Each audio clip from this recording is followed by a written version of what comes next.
Hey guys, so today we are going to talk about probability for a single event, meaning I'm going to do one thing and I want to know what the probability is for the outcome.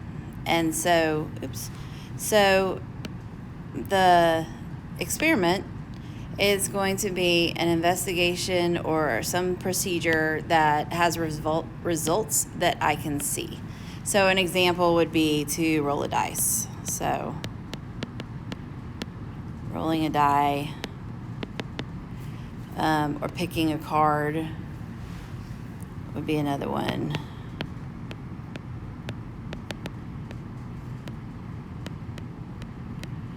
And then the outcome would be the possible results from the experiment. So for example, if I was going to roll a dice and that was going to be my experiment, then getting a 2 when I roll a dice.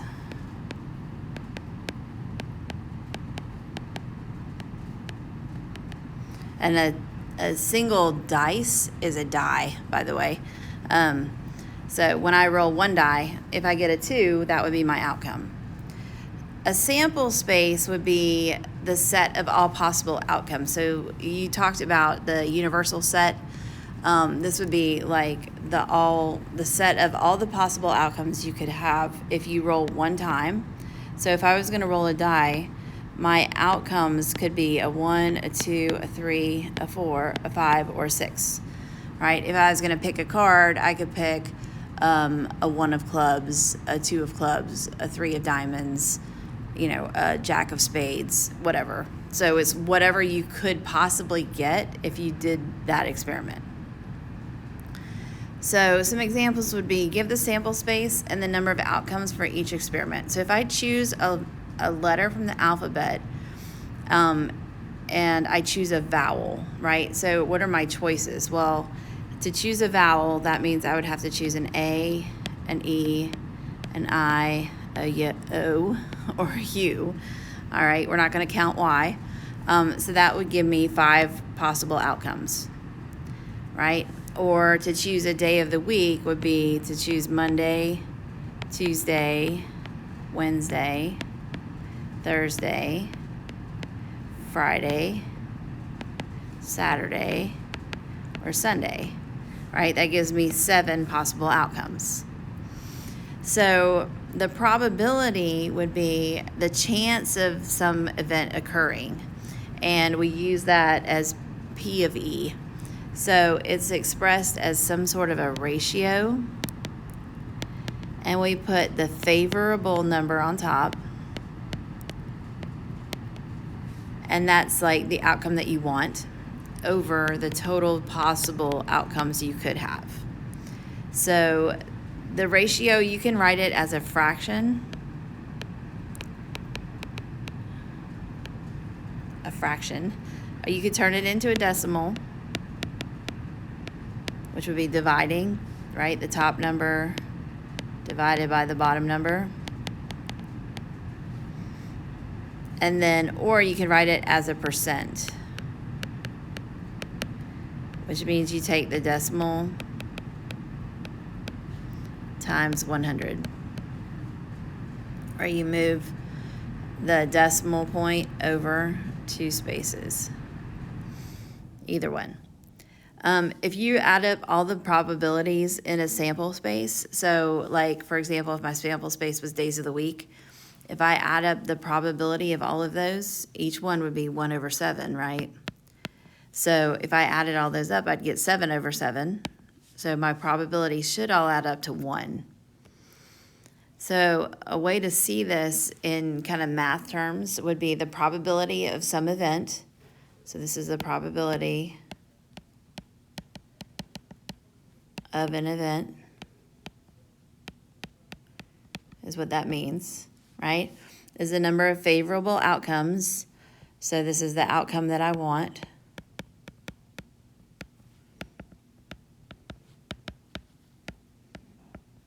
Over the total number of outcomes. So this is the number of possible outcomes.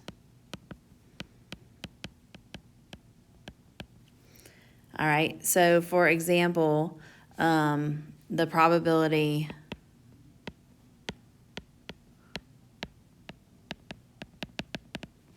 of rolling a 2.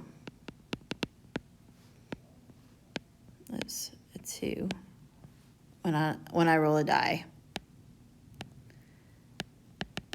Right? That's 1 out of 6. Oops, not 1 out of 2, 1 out of 6. Right? Because out of my sample space is 1, 2, 3, 4, 5, 6. There's 6 possible outcomes. And of those possible outcomes, I just want one of them. So there's one favorable outcome out of 6 possible outcomes.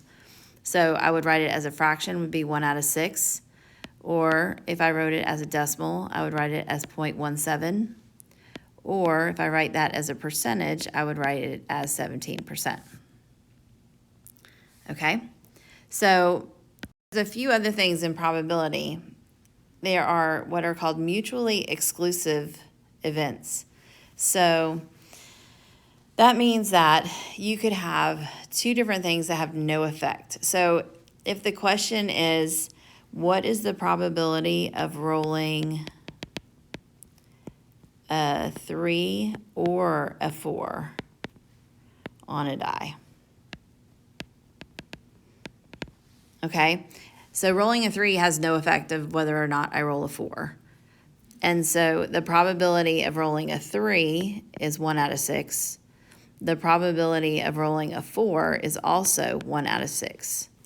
So this is probability of rolling a 3 plus the probability of rolling a 4 is the probability of rolling a 3 or a 4.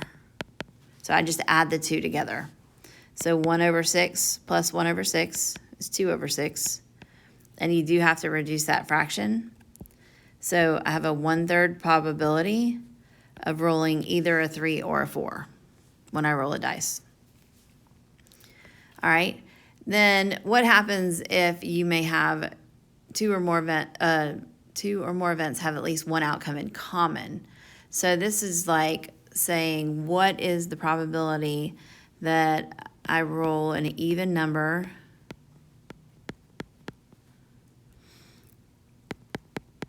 or a multiple of 3? Okay, so that's the question here. So the probability of an even number plus the probability of a multiple of 3. And then I have to subtract out where they overlap. Okay, so I'm going to write out my sample space for each one. So for an even number, I have 1, 2, 3, 4, 5, and 6. So even numbers are 2, 4, and 6. So my probability of rolling an even number is 3 out of 6.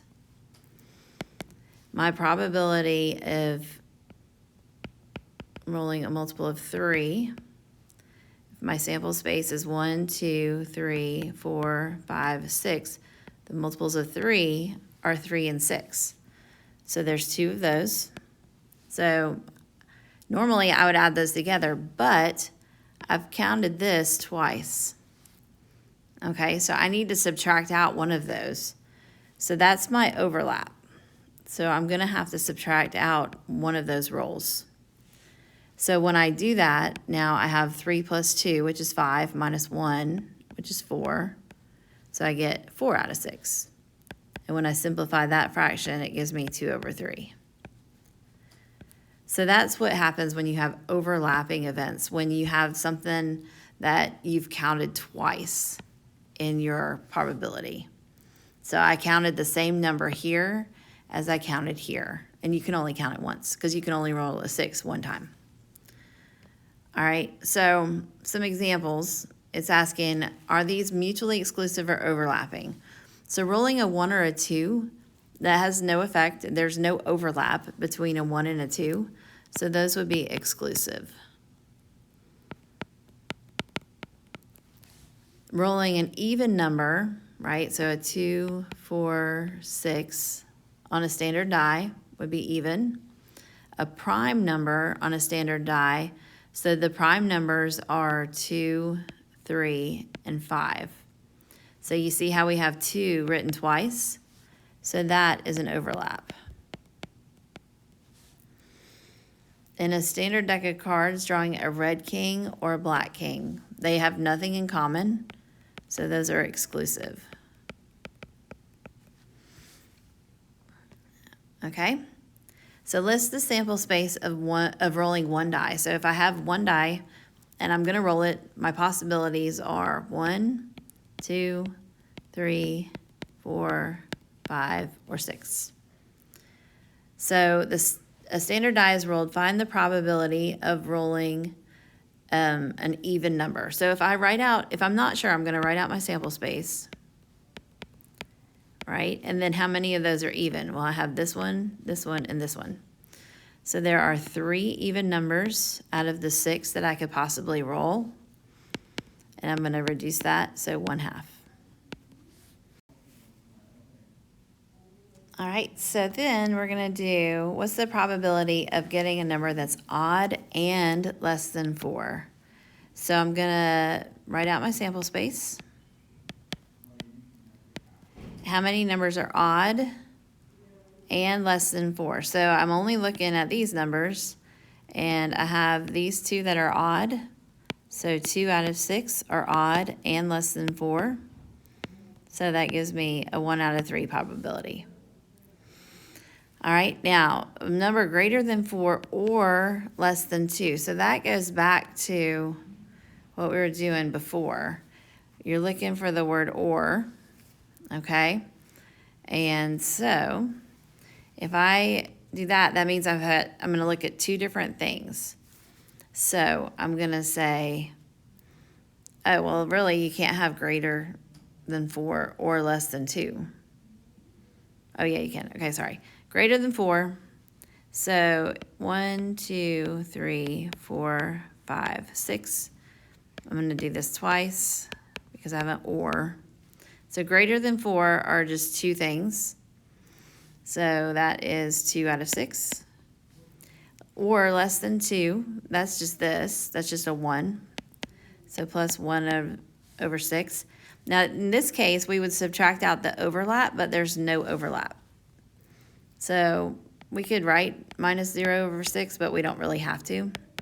So that's going to give us 3 over 6, and then we're going to reduce that to 1/2. All right, so you want to make sure you're looking at these words, because this one's saying what's the probability of getting a number that's both of those things at the same time? And this is saying what's the probability of getting this or this? So I have to do 2 different ones and subtract out the overlap. All right, so this is going to take some practice. So just let me know what questions you have as you're working on your practice.